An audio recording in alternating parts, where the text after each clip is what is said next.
ওই যে আমি এখন একটা এই যে দেখেন রাজহাঁসের মাংস নিচে নিয়ে খাচ্ছি, তো আপনাদের সাথে একটু বিষয়টা শেয়ার করলাম যে কেমন লাগে।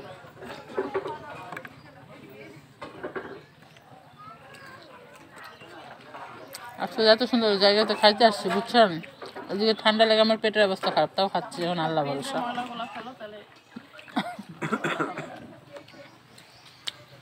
ওই যে দেখেন আমার বেটা খাচ্ছে, আমার আপা খাচ্ছে, সবাই খাচ্ছে। এরা দুজন মনে করেন কি বলবো, আমরা খাইতে পাই না, এরা অর্ধেক খা শেষ। তো এটা কি টাইনে ছিঁড়া যাবে না নাকি আল্লাহ জানে, দেখি কি অবস্থা। না ছিঁড়তে বলে দান করে দাও। ছিঁড়া যাচ্ছে কিন্তু মনে হয় সামনে দাঁতে ঢুকে গেল।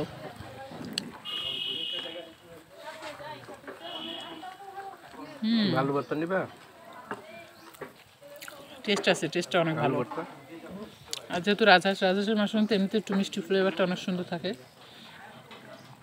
রান্নাটা অনেক সুন্দর হয়েছে। আপনারা এসে খেয়ে তারপরে বুঝতে পারবেন, আমি খাইলে তো আপনারা স্বাদ বুঝতে পারবেন না।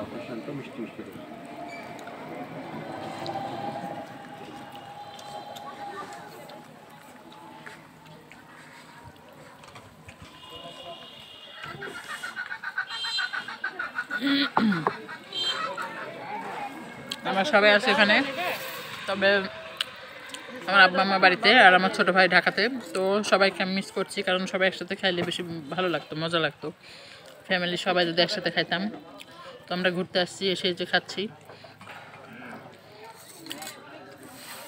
তো আমি চাই আপনারা আসুন, এসে একবার টেস্ট করেন, ঠিক আছে, যে খাবারটা কেমন। তো মরমরি বলেন, হাঁসের কালাভুনা কুটুমবাড়ি, ঠিক আছে। তো কুটুমবাড়িতে বসে বসে আমরা এখন রাজহাঁসের কালাভুনা খাচ্ছি। এই যে আপনাদেরকে একটু খাওয়ানোর ব্যবস্থা করছি, দেখাই যেন আপনারা লোভে লোভে এখানে চলে আসেন কুটুমবাড়িতে খাইতে। এখানে কিন্তু অনেকে আসতেছে, ঠিক আছে, দূর দূর থেকে অনেক মানুষ আসছে। যেমন আমরা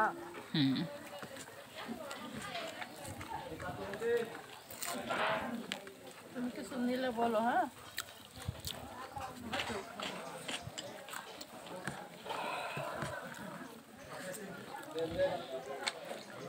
তবে দেখলাম যে আমি অবশ্য মোটামুটি খাওয়ার ব্লগ ভালোই করতে পারবো আপনার সাথে থাকলে। খাবো না?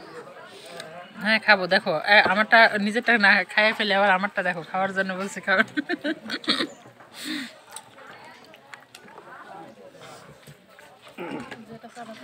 ঠিক আছে, আমরা খাওয়ার পর্ব শেষ করে আপনাদের সাথে আবার যুক্ত হয়ে যাব। ভালো থাকবেন সবাই। আমাদের খাওয়া এখন প্রায় শেষের মধ্যে।